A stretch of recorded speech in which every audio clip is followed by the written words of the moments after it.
Welcome to Jeet middle classes. Dear छात्रों, आज की इस वीडियो में कक्षा देखिए आपका 8वीं विषय सामाजिक विज्ञान का आपका अर्धवार्षिक परीक्षा 2025-26 का देखिए पूरा पेपर और इसका सॉल्यूशन एक ही वीडियो पर कंप्लीट आंसर देने वाला हूं। पूरे पेपर की बात की जाए 60 अंकों का पेपर, 2.5 घंटा आपको समय। सबसे पहले देखते हैं बहुविकल्पी वाले क्वेश्चन 1 से 5 तक। ठीक है, तो क्वेश्चन में देखिए क्या पूछा गया है।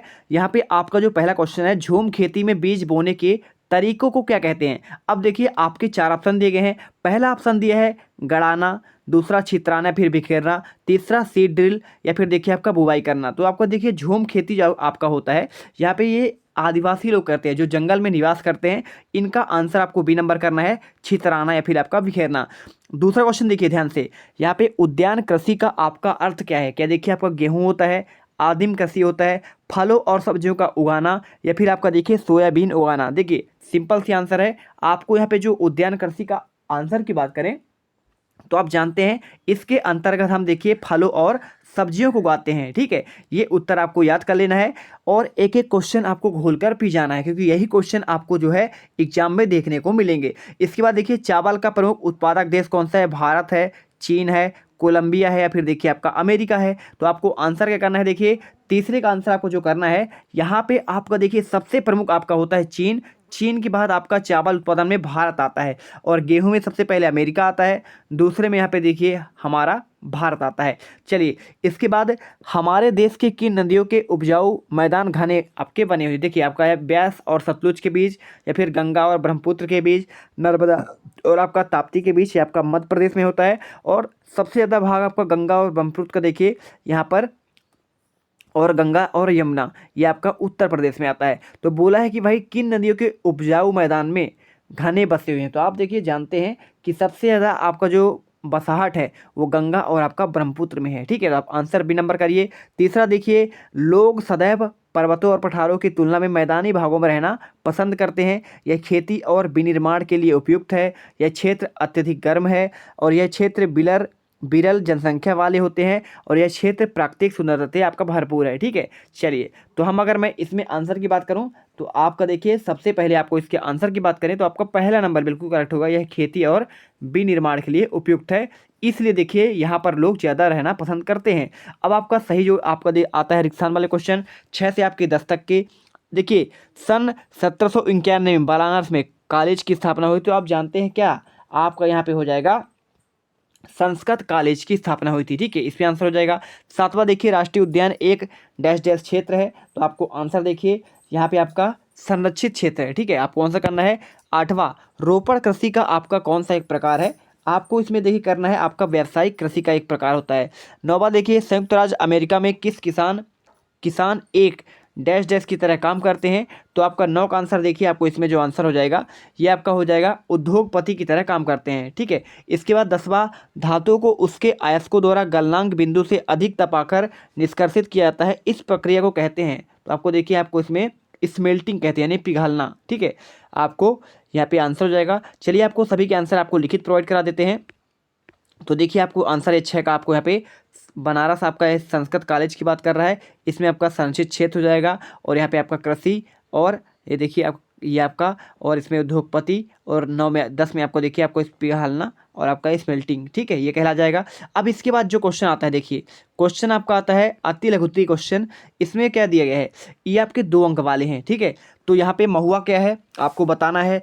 साथ में देखिए शांति निकेतन संस्था किसने और कब शुरू की थी, आपको ये बताना है। संसाधन की आपको परिभाषा बताना है। मानव निर्मित 5 संसाधनों के नाम बताने हैं। भारत में कानून बनाना, बजट पारित करना किसका कार्य है और सरकार के अंग कौन कौन से हैं। कानून को लागू करने का काम किस अंग के द्वारा किया जाता है। ये आपके 2-2 नंबर के हैं। चलिए आंसर देखते हैं। तो देखिए आपका ये हो जाएगा 6 से आपका 10 तक तो हो ही चुका है। क्वेश्चन 11वां आप जो है महुआ क्या है। तो एक वृक्ष है, देखिए यह आपको क्या हो जाएगा, एक वृक्ष है जिसकी फूलों से शराब और तेल बनाया जाता है तथा फल पशुओं के लिए भोजन का कार्य करते हैं। 12वां आपको जो यहाँ पे उत्तर देना है, इसमें आपका पूछा गया था कि शांति निकेतन संस्था किसने और कब शुरू की। तो रविन्द्रनाथ टैगोर ने 1901 में शुरू की थी। इसी के साथ देखिए संसाधन की परिभाषा लिखना है। तो जो वस्तुएं आवश्यकताओं की पूर्ति करे उन्हें संसाधन कहते हैं। इसी के साथ देखिए मानव निर्मित 5 आपके संसाधनों के नाम बताइए। तो भवन, सड़कें, मशीनें और वाहन और बिजली, आपका ये उत्तर हो जाएगा। इसके बाद भारत में कानून बनाना, बजट पारित करना किसका कार्य है? तो आपको आंसर देखिए इसमें आपको लिखना है आपका संसद का, ये आपका कार्य हो जाएगा। ठीक है, चलिए इसके बाद देखिए आपका जो है सरकार के अंग कौन कौन से हैं आपको बताना है। देखिए आपको आंसर जो है मैंने आगे तक आपका यहाँ पे जो है 11 हो गया। ठीक है, आपको ये देखिए कौन कौन सा है, तो इसमें आपको लिखना है देखिए विधायिका, कार्यपालिका और आपका न्यायपालिका। कानून को लागू करने का कार्य कौन करता है? तो आपको कार्यपालिका करती है। इसी के साथ देखिए आपको क्वेश्चन जो है अब आपके 17 से यहाँ तक 22 तक क्वेश्चन आपके जो है यहाँ पे लघुत्तरी आएंगे। पहले हम क्वेश्चन देख लेते हैं। तो क्वेश्चन में आपका जो दिया गया है देखिए यहाँ पे दिया है 17 से आपके 3 नंबर, आपके जो पूरे क्वेश्चन है 17 से 22 तक ये आपके 3 नंबर वाले हैं। क्वेश्चन में दिया है 1782 में जेम्स रेनेल ने भारत का पहला मानचित्र क्यों तैयार किया? ये क्वेश्चन पूछा है। और 1757 में प्लासी का युद्ध किसके बीच हुआ था? इस युद्ध का आपका जीत किसकी हुई थी? 19वां दिया है ईस्ट इंडिया कंपनी ने भारत में अपना आमदनी बढ़ाने के लिए क्या क्या किया? और 20वां क्वेश्चन किस प्रकार के उद्योग सनराइज उद्योग के नाम से जाने जाते हैं? 21वां धर्म को राज्य से अलग रखना क्यों जरूरी है? मतदान प्रक्रिया में अमिट स्याही में मतदाता की अंगुली पर निशान क्यों लगाया जाता है? ये क्वेश्चन आपको पूछा गया है। तो चलिए एक एक करके आंसर देखते हैं। सबसे पहले अगर मैं बात करूं तो इसमें आंसर जो है देखिए यहाँ पे आपका 17 से आपको देना है। तो यहाँ पे लिखे देखिए उत्तर में लिखिए ब्रिटिश शासन को भारत के भौगोलिक स्वरूप, प्रशासनिक सीमाओं और प्राकृतिक संसाधनों की जानकारी प्राप्त करने के लिए जेम्स रेनेल ने पहला मानचित्र यहाँ पे तैयार किया था।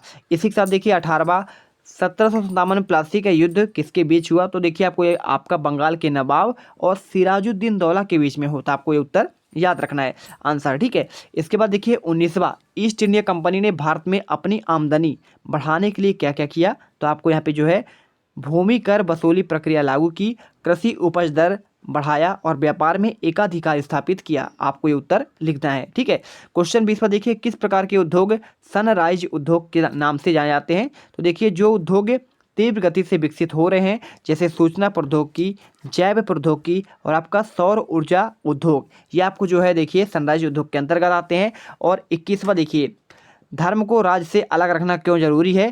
ताकि सभी धर्मों के लोग समान अधिकार मिल सके और शासन में धार्मिक पक्षपात ना हो, इनमें धर्मनिरपेक्षता और सामाजिक एकता बनी रहे। आपको उत्तर मिल गया।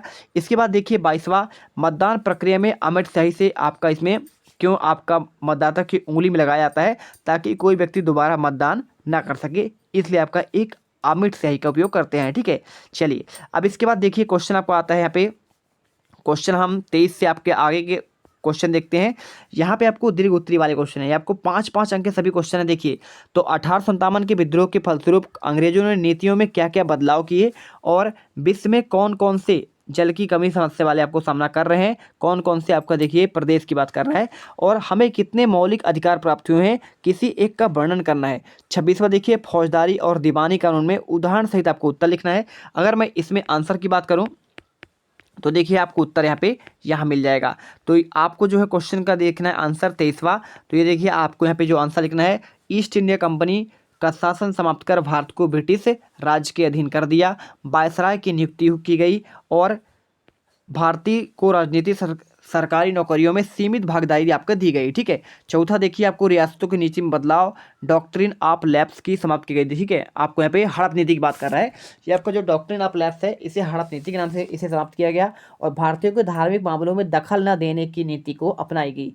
इसके बाद देखो आपको जो है 24वां आता है कौन कौन से देश जल की कमी से आपका यहाँ पे कर रहे हैं। तो देखिए पश्चिम एशिया में आपका सऊदी अरब, कुवैत और आपका ईरान, यहाँ पे आपका जल की कमी है। और उत्तरी अफ्रीका में मिस्र और सूडान में, और मध्य एशिया में देखिए आपको यहाँ पे कुछ देश है जैसे पाकिस्तान, भारत के पश्चिमी राज्य, इन क्षेत्रों में वर्षा कम होती है और जनसंख्या घनत्व तो अधिक होने के कारण जल संकट बन जाता है। ठीक है, इसी के बाद देखिए आपको जो लास्ट क्वेश्चन आपको इसमें 25वां आता है अभी, कितने मौलिक अधिकार है, एक का वर्णन करना है। देखिए समानता का अधिकार हमारा है, स्वतंत्रता का, शोषण के विरुद्ध अधिकार, धार्मिक स्वतंत्रता का अधिकार, सांस्कृतिक और शैक्षणिक अधिकार, संवैधानिक उपचारों का अधिकार। ठीक है, आपको ये उत्तर और एक का आपका वर्णन करना है। तो देखिए समानता का अधिकार क्या होता है?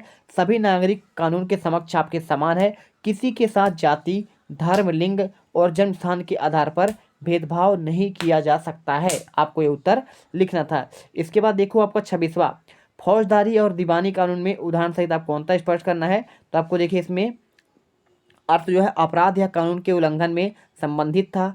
निजी विवादों में आपका संबंधित होता है दीवानी में। इसमें अपराधों को दंड देना उद्देश्य होता है और इसमें व्यक्ति को अधिकारों की रक्षा करना होता है। तो इस प्रकार देखिए आपको उत्तर करना था। इसके बाद आपको जो है उदाहरण भी आपको दिया गया है, ठीक है, और आपका परिणाम भी दिया गया है। चलिए ठीक है। इसके बाद देखिए अगर मैं बात करूं तो हमने एक एक क्वेश्चन का, पूरे क्वेश्चन पेपर का आपको आंसर प्रोवाइड करा दिया है और आई होप अब आप आसानी से पूरे 60 में 60 नंबर ले आएंगे। मिलते हैं नेक्स्ट वीडियो पर। जय हिंद, जय भारत।